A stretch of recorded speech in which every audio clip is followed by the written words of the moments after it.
Hello, स्वागत है आप सभी को पॉलिटी एनसीईआरटी क्लास 7। देखिए, पॉलिटी एनसीईआरटी अगर क्लास 6 का आप नहीं किए हुए हैं, क्या पढ़े हुए हैं, तो पहले आप जाके क्लास 6 क्या कर लीजिए, पढ़ लीजिए। काहे कि जब तक क्लास 6, और जो आदमी सोच रहा है कि क्लास 6 में आखिर क्या है, तो आप जाइएगा तो उसमें पता चलेगा कि फैक्ट्स क्या है।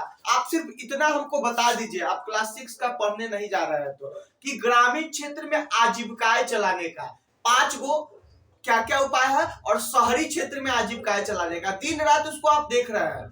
और उस एनसीईआरटी में जाइएगा तो आपको क्या कर देगा, समझ डेवलप करेगा। सबसे पहले बात ये बात करती है कि जाके क्लास 6 को क्या कर लीजिए, आप पढ़ लीजिए। दूसरी की बात आते हैं कि आप कल तक देखते थे कि इस बुक पे लिखा था सोशल एंड पॉलिटिकल लाइफ 1 लिखा था, यानी कि सामाजिक एवं राजनीतिक जीवन 1 था। अब क्या हो गया, 2 हो गया। क्या हो गया, 2 हो गया। मतलब कि अब हम लोग क्लास 7 में जब आएंगे तो इसका क्या आ गया, सेमेस्टर 2 आ गया। अब इसको हम लोग बहुत आराम से, पहले आपको इसका क्या दिखा दे रहा है, आपको हम कंटेंट दिखा दे रहे हैं। यही आपका क्या हो गया, देख लीजिए। अब पहले ही बता दिए थे कि क्या किया है, संसद भवन को सब क्या किया, अपने हाथ पे रखा हुआ। आइए अब समझाते हैं।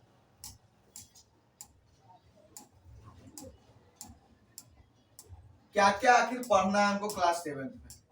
पहले ये चीज देख लीजिए, जैसे आप लोग मैप को लगा के रखते हैं अपने घर में, आप अपने मैप को, जब भी यूपीएससी का जो भी तैयारी करता है वो पूछो रखे चाहे ना रखे, मैप जरूर रख लेता है। वैसे ही हम कहेंगे कि अगर आप सच में यूपीएससी का तैयारी कर रहे हैं, अगर ऐसे टाइम वेस्ट कर रहे हैं तो कोई बात नहीं। इसको आप लोग जैसे स्वामी विवेकानंद का फोटो लगा के रखते हैं, क्या चीज का लगा के रखते हैं, एपीजे अब्दुल कलाम का फोटो लगा के रखते हैं, वैसे ही इसका भी क्या कर लीजिए, आप फोटो लगा के रख लीजिए, आपको बहुत काम देगा। ये है क्या भाई साहब, तो संविधान का क्या है, भारत का संविधान का क्या उद्देश्य था, उद्देशिका बता रहा है कि क्या संविधान का उद्देश्य था, कि हम भारत को एक संप्रभुत्व गणराज्य, मतलब कि एकता अखंडता बनाए रखेंगे, यही सब भाईचारा, इस सब के बारे में बताएगा। ये आपको क्या करना है, फ्रेमिंग करवा के, जैसे आप लोग अपने चाहने वाला का फ्रेमिंग करवा के रखते हैं, वैसे इसका क्या करवा लीजिए, फ्रेमिंग करवा के रख लीजिए और बार बार इस पे नजर दौड़ाइए। आगे आते हैं तो ये भी क्या है कि हमारे संविधान का जो भाग 1 भाग 4 क है, अनुच्छेद कितना है, 51 क्या कहता है कि नागरिकों के मूल कर्तव्य, क्या क्या उसका फंडामेंटल राइट है, ये बताता है कि भारत का प्रत्येक नागरिक का क्या कर्तव्य होगा कि वह संविधान का क्या करेगा, पालन करेगा, उसके आदर्शों, संस्थानों, राष्ट्र ध्वज और राष्ट्रगान का आदर करेगा। वो क्या कर सकता है, अगर इस सब का उल्लंघन करेगा तो उसको क्या किया जा सकता है, कहीं ना कहीं उसको दंडित किया जा सकता है। ठीक है, आइए आगे बढ़ते हैं।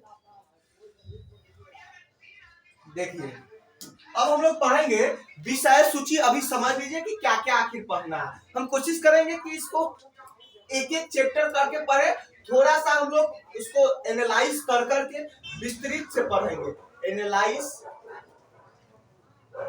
कर करके विस्तृत से पढ़ेंगे। ठीक है, आइए अब हम लोग पहले समझते हैं चैप्टर की आखिर पढ़ना क्या क्या है। क्लास 7 में हम लोग पढ़े थे, उसमें क्या पढ़े थे, उसमें हम लोग पढ़े थे क्या कि डाइवर्सिटी, विविधता क्या होता है, ग्रामीण क्षेत्र में प्रशासन, शहरी क्षेत्र में प्रशासन कैसे कार्य करता है, ग्रामीण क्षेत्र में आजीविका कैसे काम करता है, शहरी क्षेत्र में आजीविका कैसे काम करता है। अब देखिए इसमें क्या कह रहा है कि भारतीय लोकतंत्र में समानता, आखिर समानता कहते हैं, आखिर भारतीय लोकतंत्र में क्या समानता है कि नहीं। इकाई 1 समानता है, क्या है, समानता। वहां इकाई 1 में हम लोग समानता पढ़ेंगे कि भाई समानता होता क्या है। अगर 6, 7, 8, 9, 10 पढ़ लेते हैं तो उसी का आपको 11th में भी क्या मिलेगा, फिर एक एक चैप्टर में सिर्फ इसको बहुत अच्छा से, फिर इसी को आगे आपको पढ़ाया जाता है बहुत विस्तृत रूप में, तो आपको समझ में, कॉन्सेप्चुअल समझ में आएगा। उसके लिए थोड़ा सा पहले आप सेशन को क्या कर दीजिए, लाइक शेयर कर दीजिए। फिर हम लोग यहाँ समझते हैं कि दूसरा इकाई में हमको क्या पढ़ना है,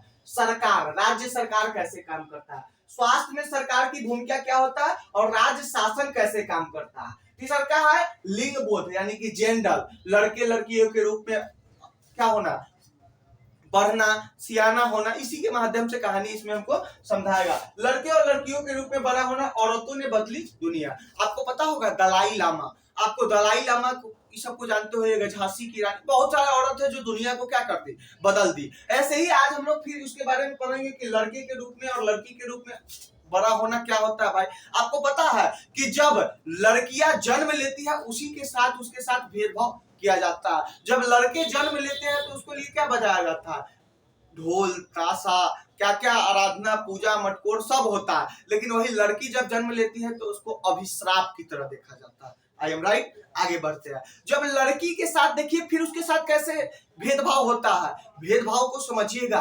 बुलबुल भिन्न भिन्न तरह के क्या होगा, आपको भेदभाव देखने को मिलेगा। आप जब लड़की के लड़का का खिलौना खरीदाता है तो उसको बंदूक, उसको क्या खरीदाएगा, घोड़ा कार, और लड़कियों को गुड़िया। लड़का का खेल क्या है, तुम क्या बन जाओ, डाकू बन जाओ, पुलिस बन जाओ, दरोगा बन जाओ। लड़कियां क्या बनेगी, गुड्डा गुड्डी। मतलब कि सारा का सारा चीज उसका लालन पालन में ही क्या हो रहा है, उसके साथ भेदभाव हो रहा है। देखिए लड़कियां लोग थोड़ा सा विस्तृत ध्यान से इसको और समझेंगे।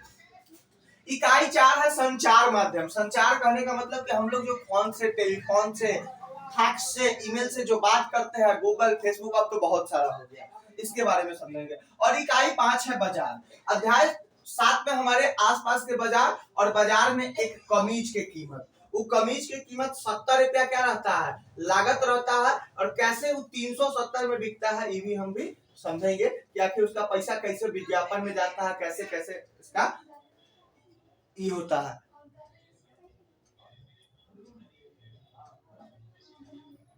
भारतीय लोकतंत्र में समानता अनुबंध समानता के लिए संघर्ष। अब भारतीय लोकतंत्र में समानता अनुबंध और समानता के लिए संघर्ष, कैसे भारतीय लोकतंत्र में समानता हुआ, कैसे इक्वलिटी आया और धीरे धीरे आगे बढ़ा।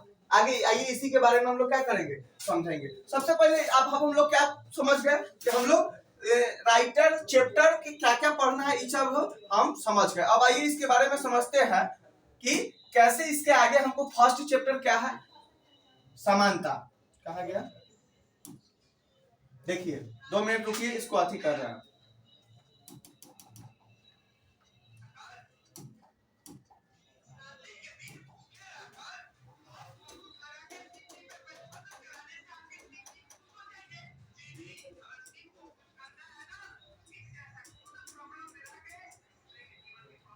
चलिए इकाई 1 में हम लोग आ गए, आराम से देखते रहिएगा। अगर दिखाई नहीं दे तो आप हमको बताइएगा, एक बार कमेंट कीजिएगा, उस पे आपको पूरा कमेंट हम देखते हैं, मेरे टीम देखते हैं और क्या करते हैं, हमको बताते हैं। इकाई 1 में हम लोग प्रवेश कर गए, ठीक है। देखिए क्या क्या भेद है।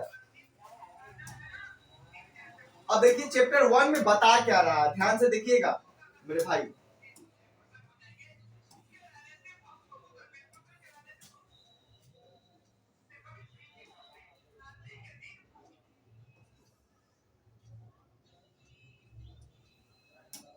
देखिए समानता।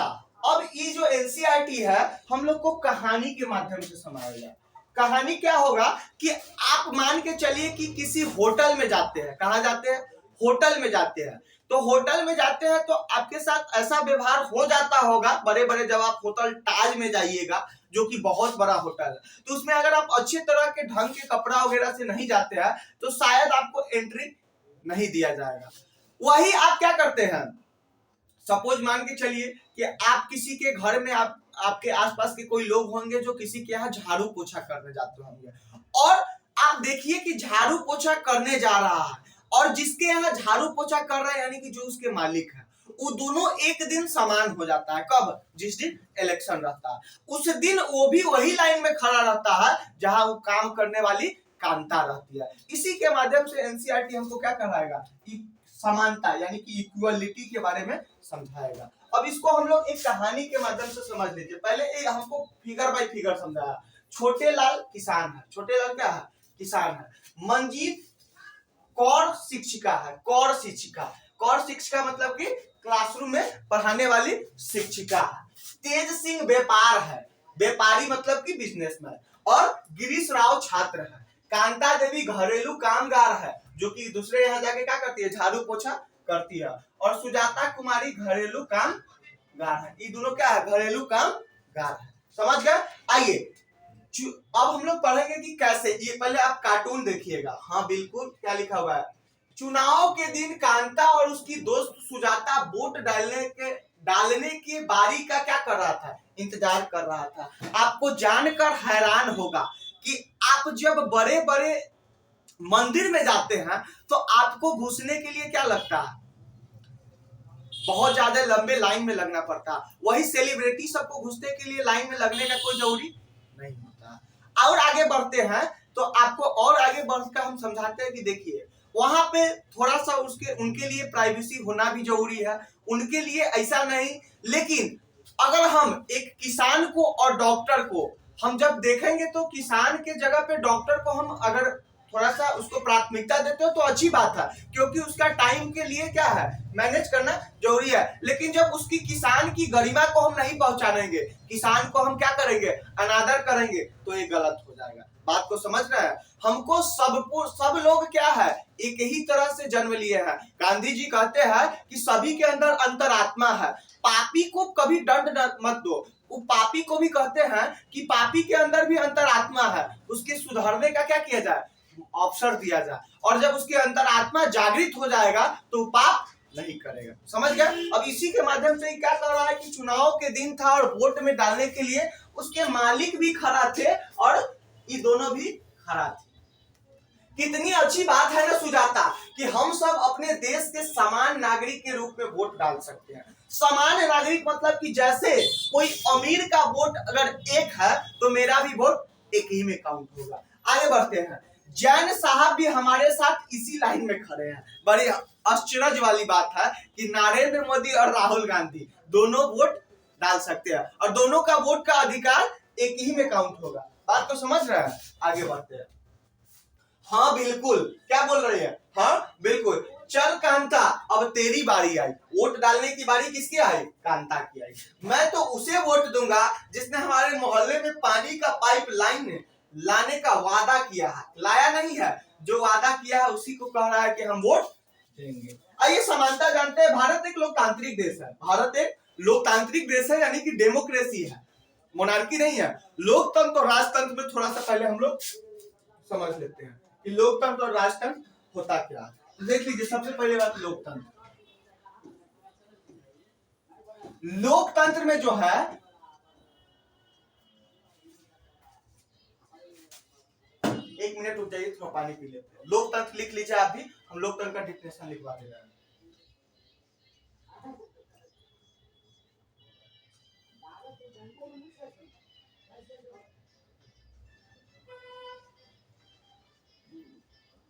देखिए लोकतंत्र का अगर इंग्लिश में हम डिफिनेशन लिखवा तो to for people, by for people, से फॉर पीपल, माने कि लोगों के लिए, लोगों के सॉरी लोगों का क्या होगा, शासन होगा, लोगों के द्वारा ही नियुक्त किया जाएगा और लोगों पर ही क्या किया जाएगा, शासन किया जाएगा। मतलब कि लोकतंत्र का सिंपल सा डिफिनेशन करें तो क्या किया जा रहा है, लोगों के द्वारा ही अपने ऊपर क्या करना, प्रतिनिधि को चुनना, वही उसके ऊपर क्या करेगा, शासन करेगा। लोकतंत्र में आप क्या कर सकते हैं, अगर कोई आपको फैसला अगर आपको गलत लग रहा है तो आप आवाज उठा सकते हैं, आप आवाज उठा सकते हैं। क्या चीज के माध्यम से, आंदोलन के माध्यम से। और क्या चीज के माध्यम से, आंदोलन के माध्यम से। उसके बाद आंदोलन के माध्यम से, उसके बाद आप उठा सकते हैं धरना के माध्यम से, धरना। और क्या कर सकते हैं, आप आवाज उठा सकते हैं उनका विरोध प्रदर्शन करके। समझ गए। और राजतंत्र में ये सब चीज आप नहीं कर सकते हैं। राजतंत्र में आपको आवाज उठाने पर आपको क्या कर दिया जाएगा, फांसी भी दिया जा सकता है।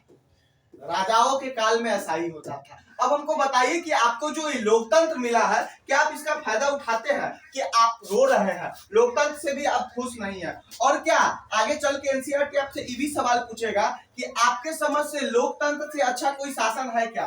तो अभी लोकतंत्र से अच्छा शासन अभी के जनरेशन के साथ फिलहाल में ऐसा कोई शासन नहीं है। अब देखिए हमको क्या समझा रहा है एनसीईआरटी।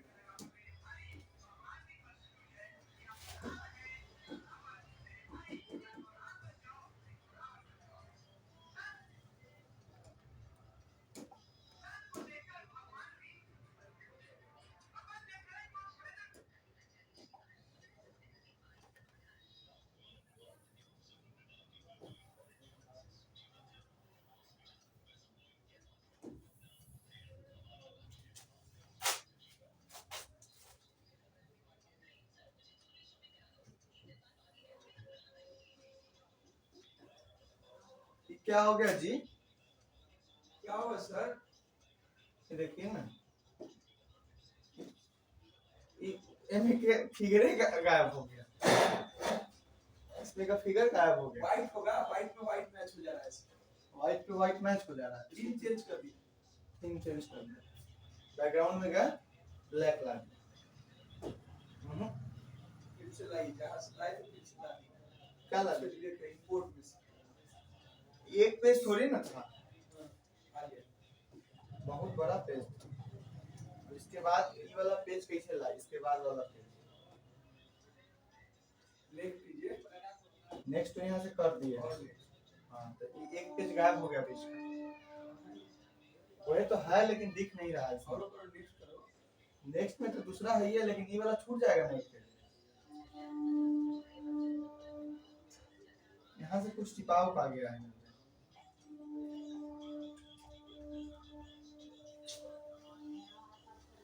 बड़ी बड़ी आपको लगा। थोड़ा देर आप लोग बने रहिए। ना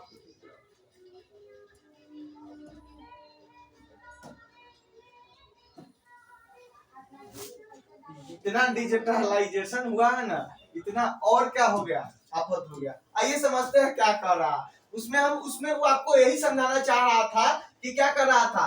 कांता जो है, जो वोट डालने गया था, वो क्या कर रहा है, कहीं ना कहीं दोनों जो है एक दूसरे से क्या है, घर में जो कांता है उसके यहाँ काम करने जाते हैं, और समझाना चाह रहा है कि जो काम करने वाले, जो नौकर और मालिक, आज दोनों क्या होगा, समान होगा। लेकिन मेरे दोस्तों एक बात आप उनको बताइएगा कि क्या अगर कोई किसी का तबीयत खराब हो गया, क्या हो गया, तबीयत खराब हो गया, और जब तबीयत खराब हो गया तो उसको हॉस्पिटल में इलाज कराना है, तो कांता भी और उसकी मालिक भी क्या एक ही जगह तबीयत का इलाज करवाने जाएंगे? बीमारी का इलाज एक ही जगह करवाएंगे? नहीं, एक निजी क्षेत्र में जाएंगे और एक सार्वजनिक क्षेत्र में जाएंगे। बात को समझ रहा है? आगे बढ़ते हैं। दिखाई दे रहा है?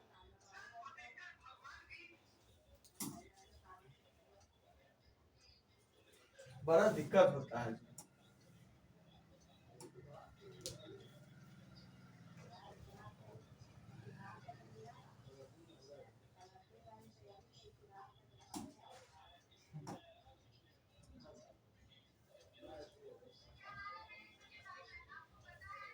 देखिए, मताधिकार की समानता, कोनों को अच्छे से साफ करना कौन कर रहा है, कौन कर रहा है, जो उनके मालकिन है। कांता ए ले पैसे, बताया ना अभी कि तबीयत खराब होने के कारण वो एक पेज जो गया उसमें वही था, आप टेंशन नहीं लीजिएगा, क्योंकि वही तबीयत इनकी बेटी को क्या ये भी गायब हो गया क्या जी?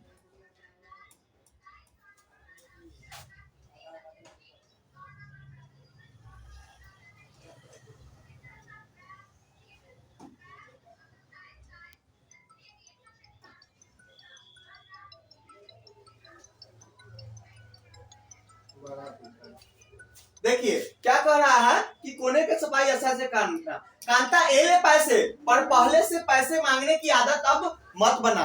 पहले से जो तुम पैसे मांगती हो, काम के पहले पैसा, अब तुम ये आदत मत बनाओ, समझी? जी मैडम, नहीं मांगूंगी। उस शाम को बस जरा सी देर और बेटी, जैन मैडम और जैन साहब वोट डालने के लिए लाइन में भरे ही खड़े हो रहे हैं, पर अपने बच्ची को इलाज के लिए उन्हें लाइन में नहीं लगना पड़ता होगा। मेरे दोस्तों, जैन साहब, समानता क्या, अब इसको हम असमानता कहेंगे, जो कि अब मान के चलिए कि वोट डालने के लिए तो लाइन में खड़ा है, लेकिन आपके पास पैसा कम है, मेरे पास पैसा ज्यादा है, हम जाके मान्यवर का बंडी पहनेंगे, आप जाके कोई नॉर्मल कंपनी का अनब्रांड पहनिएगा, तो इसमें क्या ये असमानता? नहीं, इस असमानता, इसको हम असमानता नहीं मान सकते हैं। आपको सरकार क्या कर सकता है, इसके लिए आपको कहीं ना कहीं थोड़ा सा आपको क्या दे सकता है, आपको आरक्षण देकर आगे बढ़ाने का कोशिश कर सकता है, लेकिन आप अगर किसी चीज को मेहनत से इकट्ठा करते हैं तो उसको आप असमानता नहीं कहते हैं। जैसा कि आप मान के चलिए, लोग कहता है कि भाग्य होता है कि नहीं, आज हम बताते हैं कि भाग्य होता है कि नहीं। सपोज मान के चलिए कि जो कौन है, सचिन तेंदुलकर अभी भारत के सबसे नंबर 1 क्रिकेट है, और ऐसा क्रिकेटर अभी भारत में कोई पैदा नहीं हुआ। लेकिन क्या सपोज मान के चलिए कि सचिन तेंदुलकर को जितना अच्छा से आज भारत पहचानता है, और सचिन तेंदुलकर को बेटा को भारत पहचानता है क्या? नहीं।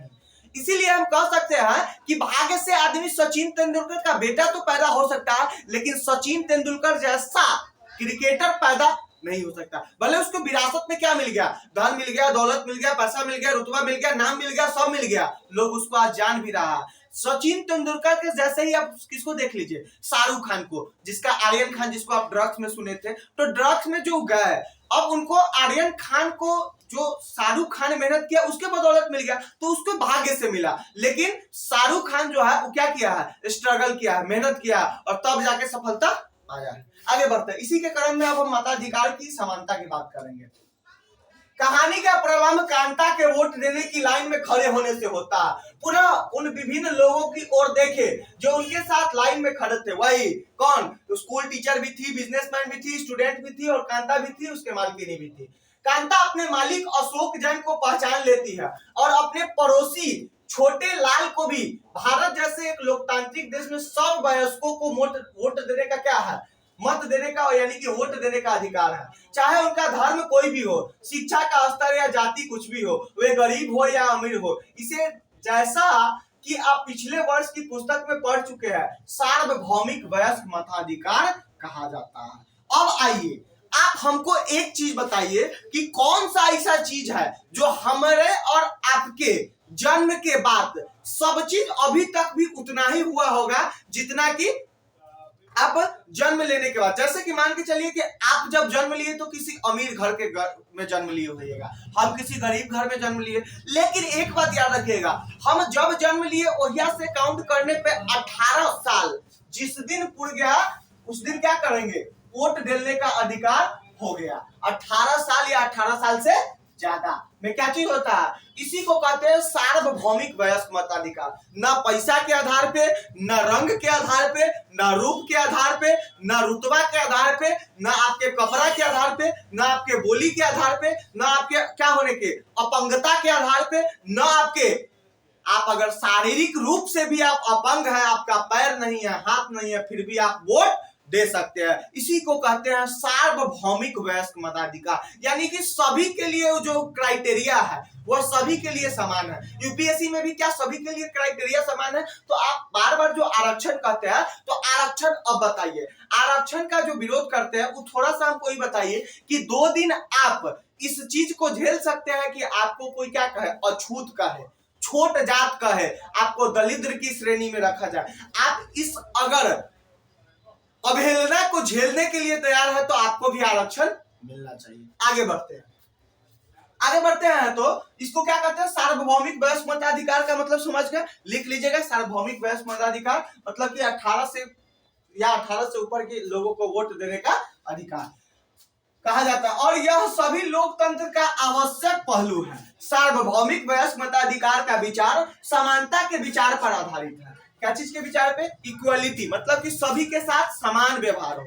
समानता अभी बताए ना, धन पैसा रुतबा इस सब के आधार पे नहीं, समानता के विचार पर आधारित है, क्योंकि यह घोषित करता है कि देश का हर वयस्क स्त्री पुरुष, चाहे उसका आर्थिक स्तर या जाति कुछ भी क्यों ना हो, एक वोट का हकदार है। कांता वोट देने के लिए बहुत उत्सुक है और यह देखकर बहुत खुश है कि वह अन्य सबके बराबर है, क्योंकि उन सबके पास भी एक ही वोट है। मतलब कि कांता इस बात के लिए खुश है कि हमारे वोट का भी उतना ही हक है जितने कि एक अमीर आदमी का वोट का, कोई दिक्कत नहीं। आगे बढ़ते हैं, परंतु जैसे जैसे दिन बीतता जाता है कांता के मन में समानता के वास्तविक अर्थ के बारे में शंका होने लगता है। अब कांता जैसे जैसे दिन बीतता है कांता के मन में शंका पैदा होता है, क्या सब क्षेत्र में समानता है, सामाजिक रूप से, आर्थिक रूप से, राजनीतिक रूप से, सब रूप से समानता है क्या? क्या आज भी गरीब लोग उतना ही क्या भाग ले रहे हैं पॉलिटिशियन में, राजनीतिक क्षेत्र में, सांस्कृतिक में तो छोड़िए दीजिए, संस्कृति का तो चर्चा ही नहीं की। आगे बढ़ते हैं, वह क्या बात है जिसने कांता को मन में शंका पैदा कर दिया। अब हम ये पता करेंगे कि ऐसा कौन सा बात है जो कांता के मन में शंका पैदा कर दिया, कोई दिक्कत? आगे बढ़ते हैं, आओ उसके जीवन की दिनचर्या देखें। वह एक झोपड़पट्टी में रहती है, का बना लीजिएगा, हमने ओरिएंटेशन का फोटो है ना, आपके गूगल जीमेल पे फोटो होगा। क्या है,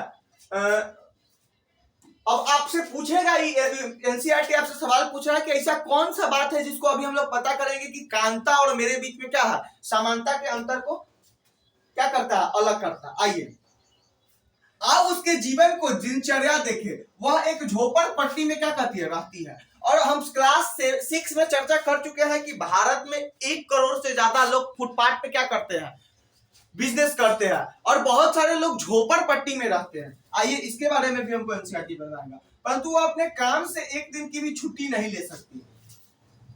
पैसे उधार, क्योंकि उसे अपने मालिक से बच्ची डॉक्टर के पास ले जाने के लिए पैसे उधार लेने हैं। मतलब कि वो काम से छुट्टी नहीं ले सकती, जबकि उसके बच्ची को कहां ले जाना है, डॉक्टर के पास ले जाना है। घरेलू काम की नौकरी उसे थका देती है और अंततः उसका दिन की समाप्ति फिर लंबी लाइन से खड़े होकर होती है। सरकारी अस्पताल के सामने लगी यह लाइन उस लाइन से भिन्न है जिससे वह सुबह लगी थी, क्योंकि इस लाइन में खड़े अधिकांश लोग गरीब हैं। अब जो लाइन है इस सरकारी अस्पताल की लाइन है, देखिए एनसीईआरटी आपको दिखा रहा है, ये देखिए यह पट्टी बांध ले है, इस सर ओपीडी लिखा भी है, आउट पेशेंट डिपार्टमेंट। ओपीडी का फुल फॉर्म क्या होता है, आउट पेशेंट डिपार्टमेंट, यानी कि आओ सनम जाओ सनम, ज्यादा दिन आपको एडमिट नहीं किया जाएगा, आओ सनम जाओ सनम दिखा के तुम चले जाओ, इसी को ओपीडी कहते हैं। आइए तो ये जो कह रहा है कि ये जो लाइन है ना, वो वोट वाला लाइन से, जो मतदाता के लिए वोट देने का जो लाइन था उससे अलग है। उससे अलग कैसे है तो आपको बताते हैं। वो जो लाइन था वो क्या चीज का लाइन था, वो लाइन क्या चीज का था, वो लाइन जो था वो कहीं ना कहीं क्या चीज का था कि आपको सबके समान था। लेकिन यहाँ पे अधिकतर लोग आपको क्या, अधिकतर क्या, पूरा गरीब। आप कभी भी देखे हुए हैं, और अंबानी जी जब प्री वेडिंग कर रहा है वो थोड़ी ना अपना बेटा के सरकारी हॉस्पिटल में ले जाएगा, सरकारी स्कूल में पढ़ाएगा। बेचारा गरीब आदमी, बेचारा मिडिल फैमिली, वही क्या करता है, सरकारी में जाता है। आगे बढ़ते हैं, तो यही कह रहा है कि दोनों में अंतर है। अब इसको लग रहा है कि मेरे साथ समान व्यवहार नहीं होता। आपके विचार से समानता के बारे में शंका करने के लिए कांता के पास क्या पर्याप्त कारण है? उपरोक्त कहानी के आधार पर उसके ऐसे सोचने के 3 कारण बताइए। ऐसा 3 कारण बताइए जिसको कांता को लग रहा है कि हमारे साथ समानता नहीं है। कांता को इसलिए लग रहा है कि सबसे पहली बात कि यहाँ पे जो भी है वो गरीब है, और मेरे अंदाज से इस देश में मेरे साथ क्या हो रहा है, असमानता हो रहा है, असमानता की तरफ बर्ताव हो रहा है। और अगर बात की चले तो और क्या चीज के कारण मैं सोच रहा है कि वो जो काम करती है वो दिन भर चाह के भी छुट्टी नहीं ले सकती है। अब जैसे कि आपको हम आईएएस के बारे में बताए थे कि आईएएस का भी कुछ फैक्ट है, कुछ इनफैक्ट है।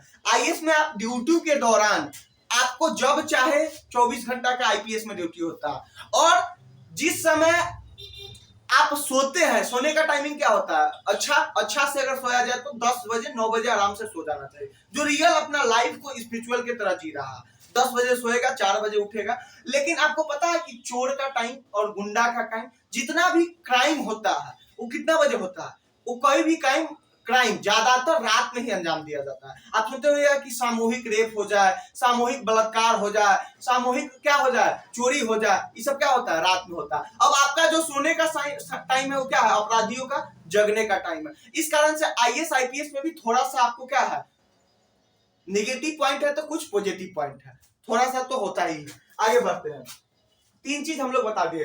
ये कुछ क्या है, पेपर का कटिंग है, ऊपर दिए गए वैवाहिक विज्ञापन है। जैसे कि आप पेपर के कटिंग से ही लिया गया। आपको ये हम पिछले दिन भी बताए थे कि आप आजकल क्या हो गया, शादी विवाह का जो है ना सिस्टम ही दूसरे हो गया।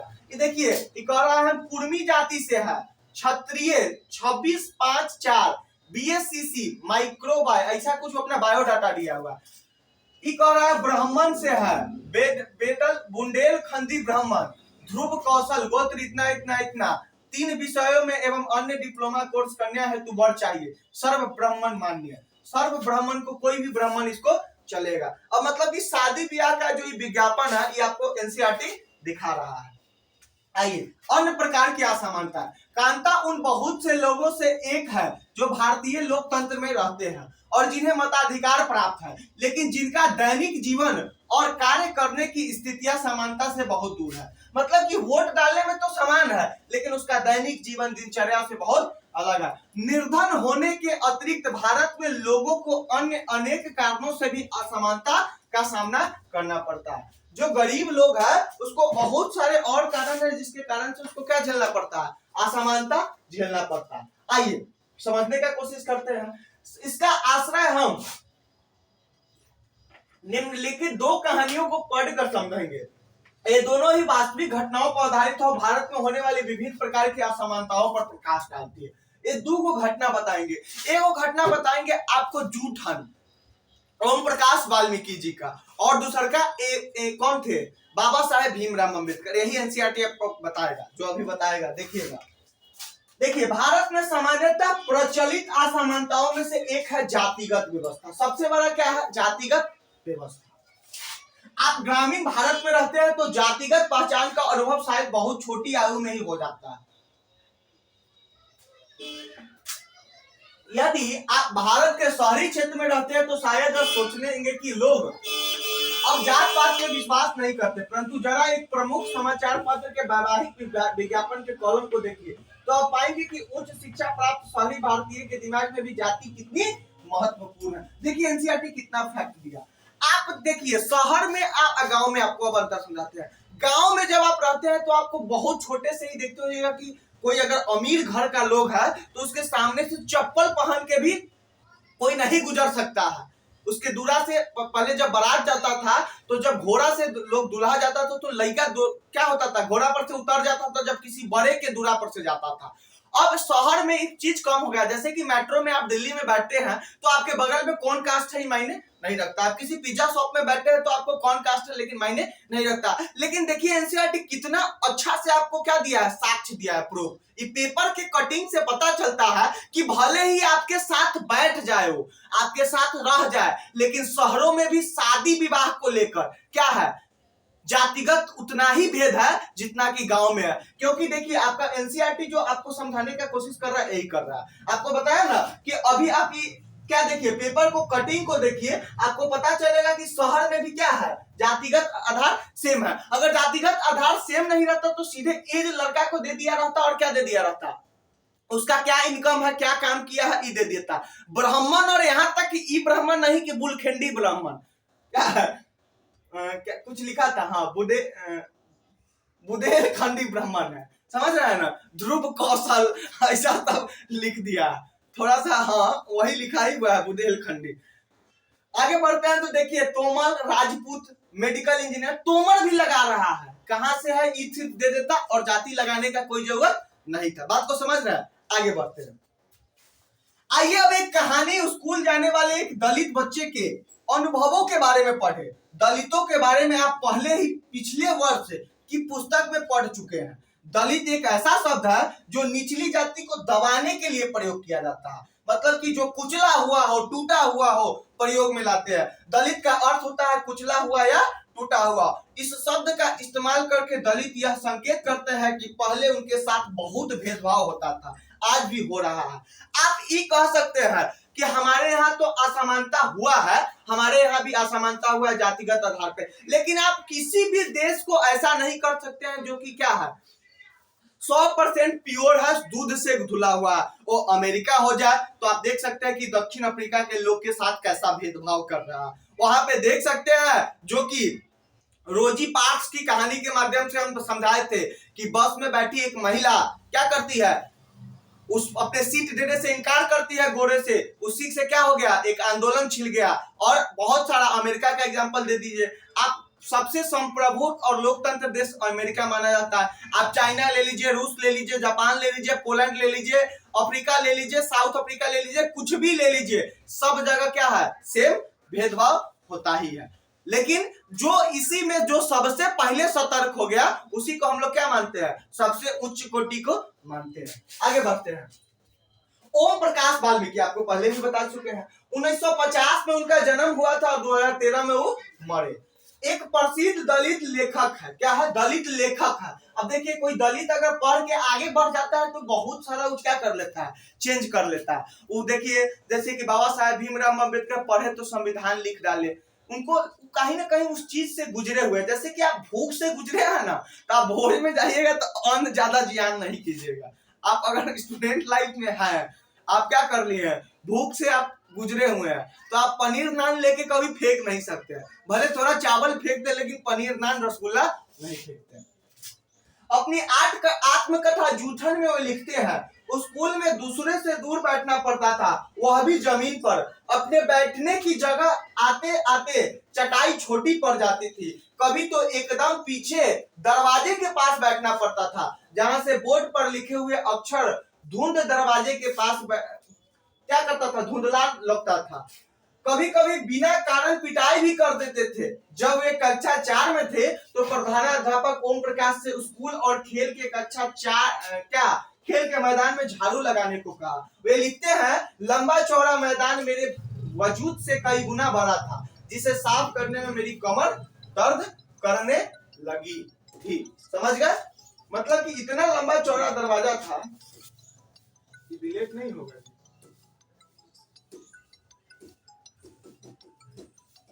क्या क्या आ जाता है और यहाँ से क्रॉस हुआ।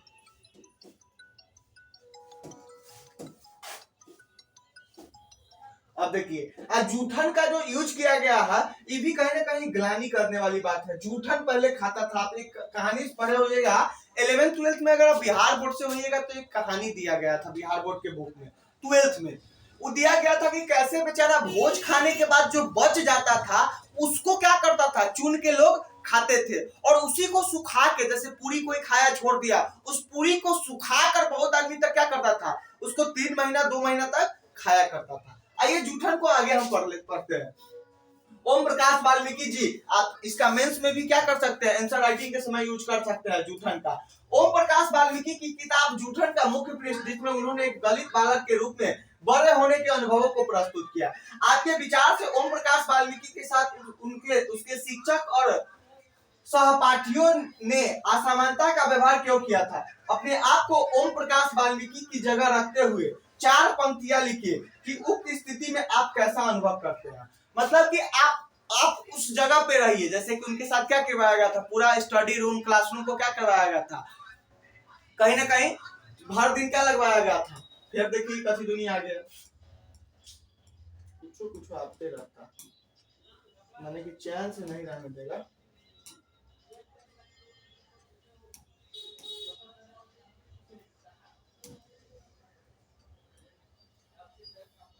ना मानवा तू, हाँ पहले इसको समझ लेते फिर उसको उधर करके पढ़ लेंगे।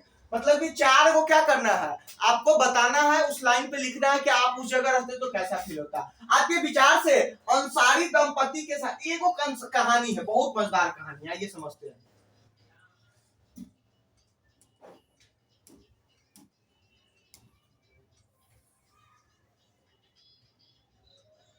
तो बड़ा दिक्कत कर रहा है जी, ये कैसे हटेगा?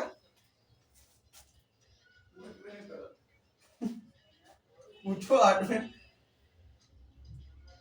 अच्छा आइए समझते हैं, कैसियो ना कैसियो तो पढ़ करेंगे इसको।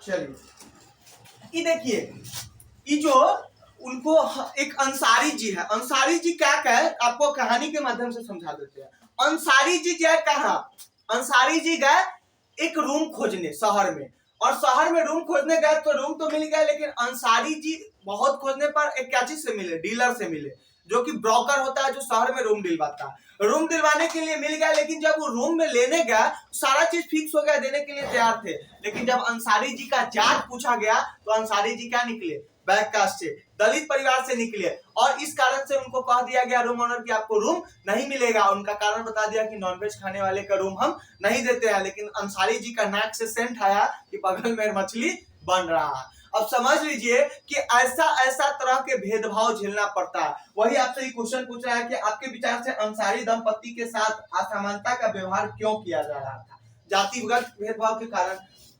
यदि आप अंसारी दंपति की जगह होते और आपको रहने के लिए इस कारण जगह न मिलती, क्योंकि कुछ पड़ोसी आपके धर्म के कारण आपके पास नहीं रहना चाहते, तो आप क्या करते? मतलब कि आप दूसरे धर्म हिंदू मुस्लिम से आते, आपके साथ ऐसा व्यवहार होता तो कैसा लगता। ऐसा ही असमानता का एक परिचय दीवाल फिल्म का एक मूवी देख लीजिए। ये दीवाल फिल्म का एक मूवी है, मूवी फिल्म को ही बोलते हैं। कि मतलब कि उसका एक सीन है। देखिए उस सीन में क्या दर्शा रहा है कि लड़का जूता पॉलिश कर रहा है और जूता पॉलिश करने के दौरान उसको पैसा फेंक के दिया गया। क्या चीज करके दिया गया? ये खड़ा हो गया लड़का, बोला कि मेरे गरिमा का क्या है, खिलाफ है, आपको काम किया है, हमको पैसा उठा कर दे दिया। और देखिए बच्चा पैसा उठा के देता है। शायद ये किसका मूवी है, आप लोग कमेंट करके बताइएगा, हमको याद नहीं है, लेकिन दीवार फिल्म जैसे कि हमको याद है कि ये मिथुन जी का है। आगे बढ़ते हैं तो मानवीय गरिमा का मूल्य यही कहानी के माध्यम से समझ में आएगा। अब तक आप समझ गए होंगे कि प्राय कुछ लोगों के साथ असमानता का व्यवहार बस इस कारण से होता है कि उनका जन्म किसी जाति, लिंग या धर्म में हुआ है। उच्च वर्ग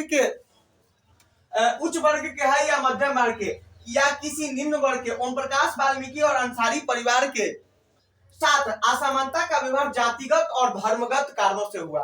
अंसारी परिवार के कारण जो व्यवहार हुआ है, दुर्व्यवहार हुआ है, वो जातिगत भेदभाव के कारण हुआ, धर्म के कारण हुआ।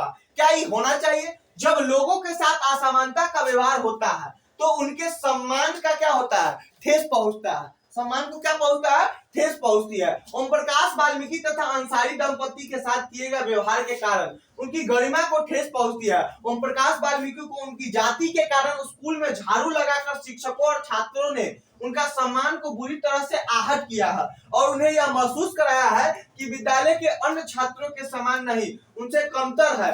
बच्चों होने के कारण ओम प्रकाश वाल्मीकि स्वयं इस बारे में अधिक कुछ नहीं कर सके, किंतु जब उनके पिता ने अपने बेटे को झाड़ू लगाते देखा तो उन्हें इस असमानता व्यवहार पर क्रोध आया और उन्हें शिक्षकों के समक्ष विरोध प्रकट किया। जब लोगों ने अंसारी दंपति को अपना मकान किराए पर देने से क्या कर दिया, इनकार कर दिया, तब उनके सम्मान को भी चोट पहुंची। फिर जब प्रॉपर्टी डीलर ने उन्हें नाम बदलने का सुझाव दिया तब उनके असमानता और आत्मसम्मान ने उन्हें ऐसा करने से रोक दिया। आत्मसम्मान, गरिमा नाम का भी कोई चीज होता है। अब सपोज मान के चलिए कि आप पंडित जी नहीं है, आप चमार है, आपको भूख लगा है, पंडित जी बन के पंडित जी में भोज खा लीजिएगा, तो ये गलत है ना। ऐसा ही एक घटना हमको याद आ रहा पिछले दिन का ही रियल घटना है कि मेरे साथ हम पंडित जी हुए, हम गए थे भोज खाने। अब वहां पे एक आदमी को लेके चले गए थे। उस समय हम लोग साइकिल से चलते थे, सही बात है, एकदम रियल घटना बता रहे हैं, रियल घटना बता रहे हैं। अब हम उसको साइकिल बेचारा हाँक के ले जाए, इस कारण से उसको हम बैठा के लेके चले गए और बैठा के लेके चले गए तो वहां पे हम ही पंडित जी थोड़ी ना थे, हमारे गांव के और लोग सब भी थे। अब वो बेचारा उस लड़का को पहचान गया क्योंकि वो गांव का लड़का था। अब उसको क्या कर दिया गया, उसके साथ बहुत ज्यादा बेतुकी से उसको बर्ताव किया गया, उसको लाइन से बाहर रख के क्या किया गया, भोज खिलाया गया। क्या उसको गरिमा का ठेस नहीं पहुंचा होगा? बताइए ये उचित है क्या? नहीं है। यही बताने का कोशिश कर रहा है कि ओम प्रकाश जी नाम बदल ले, और वो नाम तो बदल नहीं सकते थे। उसको लगा कि मेरे आत्मसम्मान को क्या होगा, ठेस पहुंचेगा। ओम प्रकाश और अंसारी दंपति के साथ ऐसा व्यवहार नहीं होना चाहिए था। वे उसी सम्मान और उसी गरिमा के हकदार थे जो अन्य किसी व्यक्ति को मिलती है। मतलब कि ऐसा भेदभाव नहीं होना चाहिए कि रूम ना दिया जाए। भले ही आपको अगर मन नहीं मानता है तो आप क्या कीजिए, आप उनके घर खाने नहीं जाइए। आप जैसे कि ऐसे भी थोड़ी ना कि पूरा विश्व से आप खाना पीना रखते हैं, आपका वो आपका व्यक्तिगत क्या है, सोच है, लेकिन सार्वजनिक क्षेत्र में उसके साथ भेदभाव नहीं किया जाए। जैसे स्कूल आए तो उसके साथ अच्छा से बर्ताव मत कीजिए, नहीं कीजिए। और बताए तो किसी कल पे पानी पीने से उसको रोक दीजिए, ये सब क्या है, गलत बात है। आप अपने व्यक्तिगत मामले में उसको हस्तक्षेप कर सकते हैं। आप अपने घर में किसी जैसे लिख सकते हैं, आप घर में आप जैसे कि आप लिख देते हैं ना कि हमको फलाने आदमी को एंट्री नहीं देना, वो अलग बात हो, आपका व्यक्तिगत मामला है, लेकिन सार्वजनिक मामले में ऐसा नहीं करना चाहिए। आगे बढ़ते हैं। ओम प्रकाश और अंसारी दंपति के साथ ऐसा व्यवहार नहीं होना चाहिए था। समझ गए? भारतीय लोकतंत्र में समानता। अब हम लोग पढ़ेंगे कि भारतीय लोकतंत्र में आखिर समानता कैसे है। देखिए दीवार फिल्म में है, जूते पॉलिश करने वाले को लेकर। भारतीय संविधान सब व्यक्तियों को समान मानता है। भारतीय जो संविधान है सभी को समान मानता है, कोई ऊंच नीच नहीं है। इसका अर्थ है कि देश के व्यक्ति चाहे वो पुरुष हो या स्त्री या थर्ड जेंडर भी, स्त्री पुरुष तो है, साथ साथ हम आज बहुत ही अच्छा एक जब पॉलिटी पढ़ा रहे हैं तो एक चीज आपके दिमाग में आना चाहिए कि आप कभी किन्नर को देखे हुए हैं क्या चुनाव लड़ते हुए? लेकिन मेरे अंदाज से ऐसा भी होना चाहिए। उसके भी जीवन का, जब उसको भगवान ने पृथ्वी पर भेजा तो उसकी कुछ गरिमा होनी चाहिए। वे पुरुष हो या स्त्री, किसी भी जाति, धर्म, शैक्षणिक और आर्थिक पृष्ठभूमि से संबंध रखते हो, वे सब समान माने जाएंगे। लेकिन इसके बाद भी हम यह नहीं कह सकते कि असमानताएं खत्म हो गई है, यह खत्म नहीं हुई है, लेकिन फिर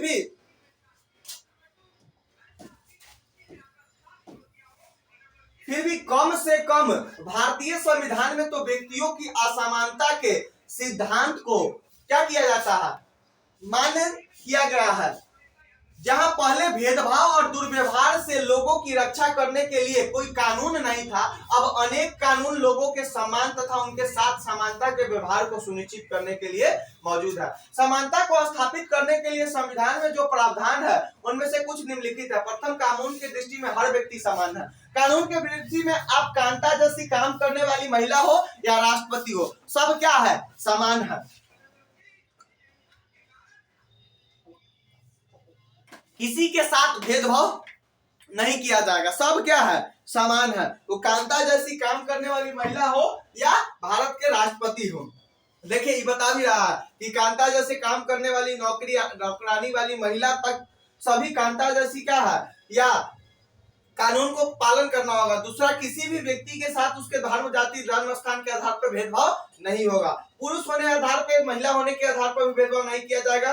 जिनमें खेल के मैदान, होटल, दुकानें और बाजार आदि सम्मिलित है, स्कूल वगैरह सम्मिलित है, जिसमें आपके साथ भेदभाव नहीं किया जाता है। आपके पास ये बात है कि जातिगत आधार पर ऐसा नहीं कि बिना पैसा के आपको ताज में घुसने दिया जाएगा। आपके पास पैसा है तो उसमें अगर कोई जाति पूछता है तो आप सुप्रीम कोर्ट आर्टिकल 32 के तहत जा सकते हैं, कोई दिक्कत नहीं है। आगे बढ़ते हैं। कुओं, सड़कों और नहाने के घाटों उपयोग कर सकते हैं। चौथा, अस्पृश्यता का उन्मूलन, छुआछूत को खत्म कर सकते हैं। शासन ने संविधान द्वारा मान्य किए गए समानता के अधिकार को दो तरफ से लागू किया, पहला कानून के द्वारा और दूसरा सरकार की कार्यक्रम एवं योजनाओं के द्वारा। इसको आप लोग लिख लीजिए कि शासन ने संविधान में कितने तरह से एक समानता को लागू किया, तो दो तरह के, पहला कानून के द्वारा और कुछ दूसरा का क्या है, देख लीजिए, कार्यक्रम द्वारा और दूसरा का सुविधाहीन समाजों की मदद करके, मतलब कि योजनाओं के द्वारा, और दूसरा पहला कानून के द्वारा। लिख लीजिए। पहले ये देख लीजिए कि जीरो हंगरी, हमारा सतत विकास, हमारा लोग का एक क्या है, हम लोग का जो एक गोल है जीरो हंगर का भी है कि दुनिया में कोई भूखमरी से समाप्त ना हो। ये हम लोग का दूसरा का है क्या, सतत विकास का लक्ष्य। आइए हम लोग देखें कि शासन संविधान में कितने तरह से, तो दो तरह से समानता को लाने का स्थापित किया गया। कितने तरह से, दो तरह से समानता, कितने तरह से, कौन कौन, तो पहला कानून के द्वारा, दूसरा का योजनाओं के द्वारा। समझ गए, लिख लीजिए और आगे पढ़ते हैं हम। उसी में योजनाओं आप देख सकते हैं, तो क्या कीजिए, आप देख सकते हैं कि मध्याह्न भोज, वही आपको एनसीईआरटी समझाएगा भी कि मध्याह्न भोज के द्वारा देखिए कैसे कानून लाने का ये जीरो क्या कर रहा है, कोई भी जाति का हो, कोई भी धर्म का हो, कोई भेदभाव नहीं किया जाएगा, सबके साथ एक ही तरह से खाना बैठ के देखिए कैसे खाना। मध्याह्न भोज का और आपसे दो चार को फायदा पूछा जाए तो आप बता सकते हैं कि मध्याह्न भोज का फायदा क्या है, कि हम जो आदमी भूख से जाता था पढ़ने, भूख के कारण उसको पढ़ाई में मन नहीं लगता था, वो अब क्या करेगा, पढ़ने के साथ कंसंट्रेट कर पाएगा। आगे बढ़ते हैं तो मध्याह्न भोज का लाभ है कि लोग उससे भी क्या करेंगे, अधिक संख्या में बच्चे पढ़ने जाएंगे। इसका और एक लाभ है कि दोपहर में जब बच्चे खाने के बहाने जाते थे घर, तो आते ही नहीं थे। और दूसरा बात कि जब खाना खाने जाते थे तो उसकी मम्मी जब आके खिलाती थी, वो भी क्या हो गया, अब उसको आने का, मम्मी का भी टेंशन खत्म हो गया। आइए और कुछ समझते हैं। सबसे पहले कौन राज लाया था वो भी देखते हैं।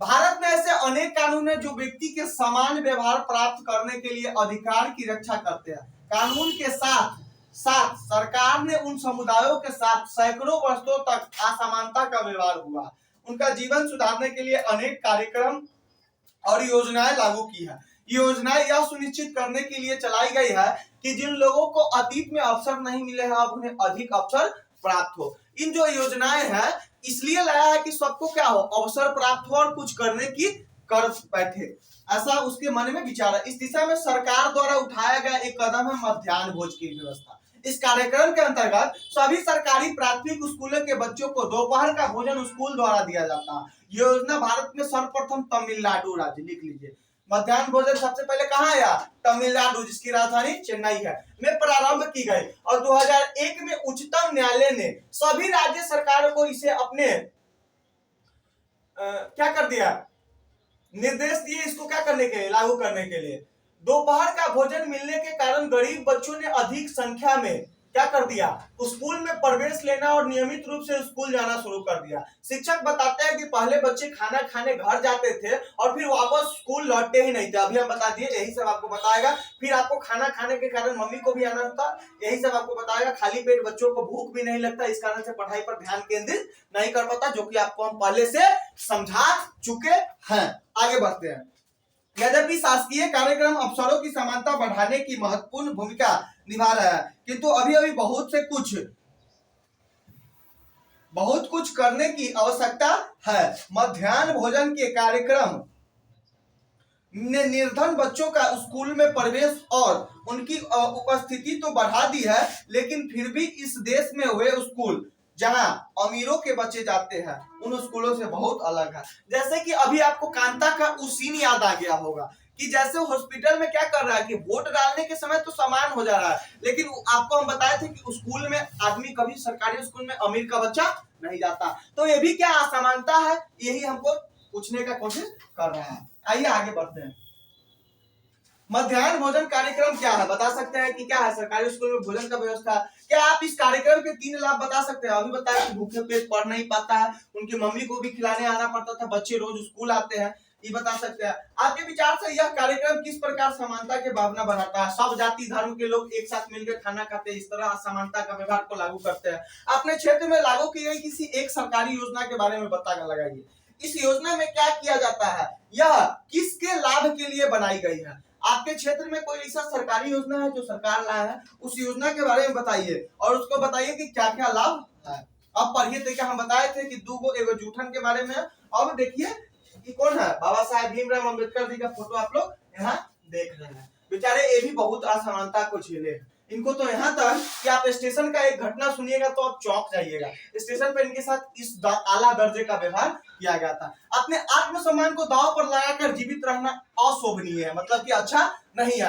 आत्मसम्मान जीवन का जरूरी हिस्सा है, इसके बिना व्यक्ति नगण्य है। आप अगर कहीं कुत्ता लेखा बोल रहा है, जाके खा रहे हैं, तो आप आत्मसम्मान, आपके अंदर गरिमा नहीं है। आत्मसम्मान के साथ जीवन बिताने के लिए व्यक्ति को कठिनाइयों पर विजय प्राप्त करनी होती है।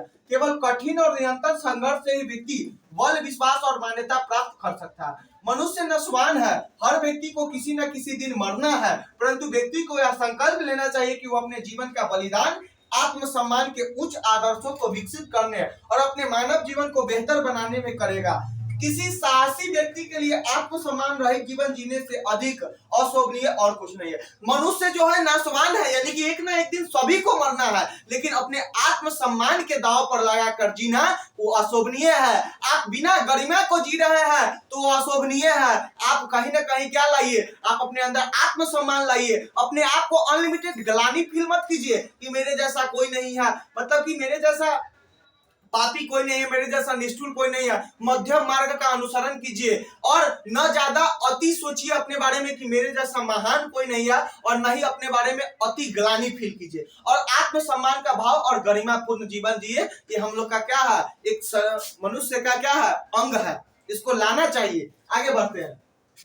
गरीबों के बच्चे पढ़ाते हैं आज भी देश के कई स्कूल में, जिनमें ओम प्रकाश वाल्मीकि जैसे दलित परिवार को साथ भेदभाव और असमानता का व्यवहार किया जाता है। इन बच्चों का ऐसी, आपको इस फिल्म में एक फिल्म अजय देवगन का याद आता होगा, उसमें उसके बच्चों को इसलिए एडमिशन नहीं किया जाता था क्योंकि उसके बच्चा क्या थे, पापा उसके बच्चा के गोलगप्पा के क्या खिलाते थे, ठेला चलाते थे। लेकिन वही जब क्या हुआ, अजय देवगन उसके पिताजी जो स्कूल का टीचर था, उसके पिताजी को बैठा कर ले आया, उठा कर ले आया और क्या किया, कुर्सी पर बैठा दिया और कहा कि बेटा तुम इससे पूछो। वो बच्चा उससे पूछा what is your name, how many letter, मतलब कि कितने अक्षर होते हैं। वो बोला कि हमें इंग्लिश नहीं आते, हम पढ़े लिखे नहीं है। तो जब तुम पढ़े लिखे नहीं है तो तुम्हारा बेटा प्रोफेसर बन सकता है, तो एक गोलगप्पा बेचने वाला का बेटा क्यों नहीं बनेगा। ऐसा कह के फिर उसको क्या किया गया, एडमिशन दिलवाया गया।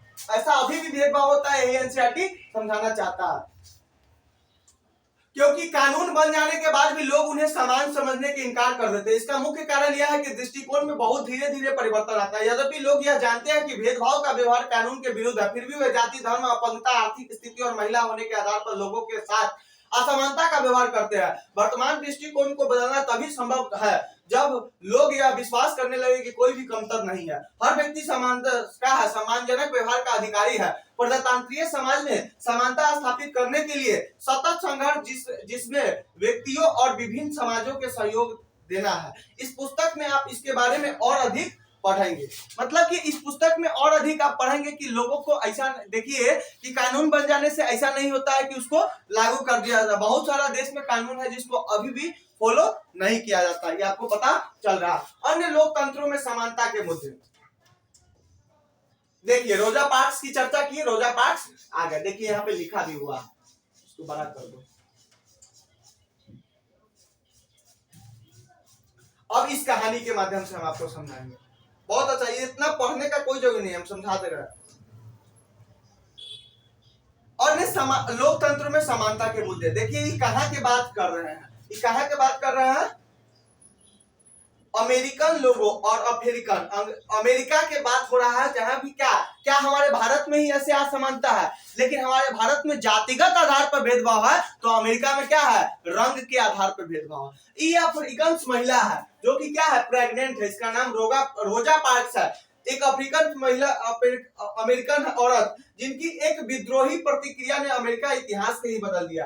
अब ये क्या कर दिया? नागरिक अधिकार आंदोलन, सिविल राइट्स मूवमेंट ला दिया। कैसे ला दिया? तो कोई इसमें एक नियम था कि कोई भी औरत या मतलब कि जो ब्लैक है, जो सावले है, उसको तभी बैठना है जबकि गोरे नहीं आ जाए। अगर गोरे आ जाते हैं तो सीट पर से उठ जाना पड़ेगा। ये महिला उठने से इनकार कर दी क्योंकि काम से आई थी, थकी हुई थी।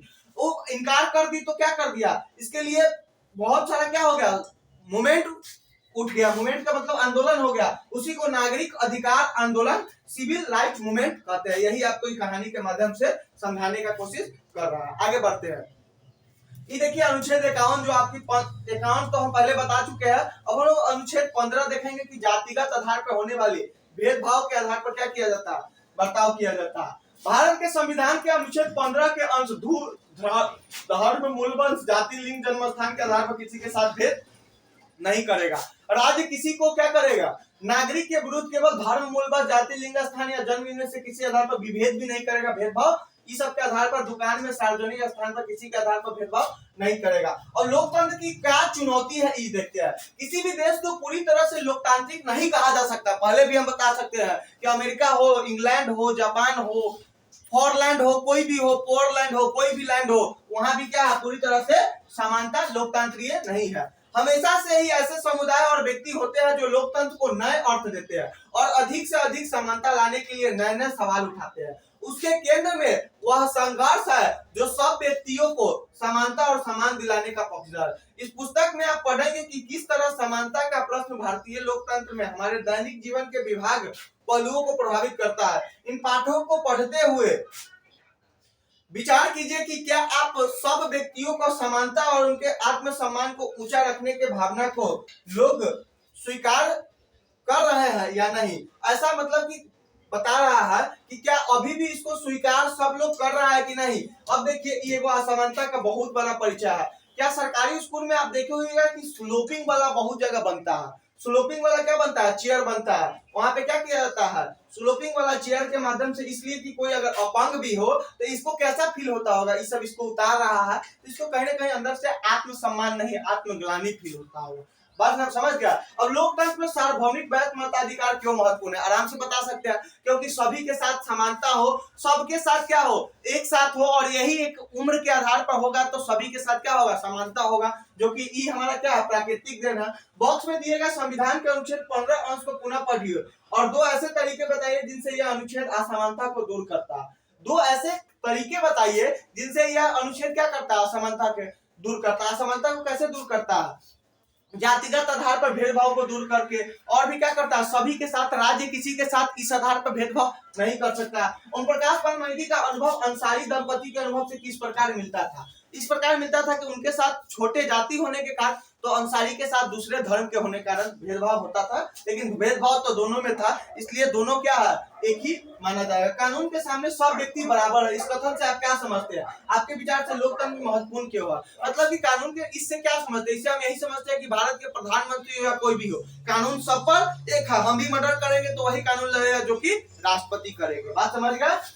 यह लोकतंत्र क्यों महत्वपूर्ण है? इसलिए महत्वपूर्ण है कि लोकतांत्रिक देश किसी का बाप का नहीं है, किसी एक आदमी का नहीं है। जैसे नहीं करता है कि सड़क तुम्हारे बाप का है, वैसे ही किसी का बाप का नहीं है। सबके द्वारा सब आदमी संघर्ष किया। स्वतंत्रता सेनानी में हमारे भी बाबा दादा मरे होंगे, आपके भी बाबा दादा मरे होंगे, इसलिए लोकतंत्र में रहना तो लाजमी है। दिव्यांगजन अधिकार अधिनियम 2016 के अनुसार उनको समान अधिकार प्राप्त हो और समाज में उनकी पूरी भागीदारी संभव बनाना सरकार का दायित्व है। सरकार को उन्हें निःशुल्क शिक्षा देनी और विकलांग बच्चों को स्कूल के मुख्य धारा में सम्मिलित करना है। कानून यह भी कहता है कि सभी सार्वजनिक स्थल जैसे भवन, स्कूल आदि में ढलान बनाए जाने चाहिए, जिससे वहां विकलांगों के लिए पहुंचना सरल हो। जिससे उसके लिए क्या हो, विकलांगों के लिए पहुंचना सरल हो। ऐसा कौन कहता है? कानून कहता है। आप देखते होइएगा सरकारी स्कूल में, मेरे सरकारी स्कूल में जब हम पढ़ते थे उसमें था चित्र को लेकर। उस समय हम नहीं समझे कि कहला दिया गया था, उस समय तो बच्चा उस पर छहलता था। आज हमको समझ में आ रहा है। आज मतलब कि जब एनसीईआरटी पढ़े तब समझ में आ रहा है। इसको तो हम 10 बार पढ़ चुके हैं। आगे बढ़ते हैं।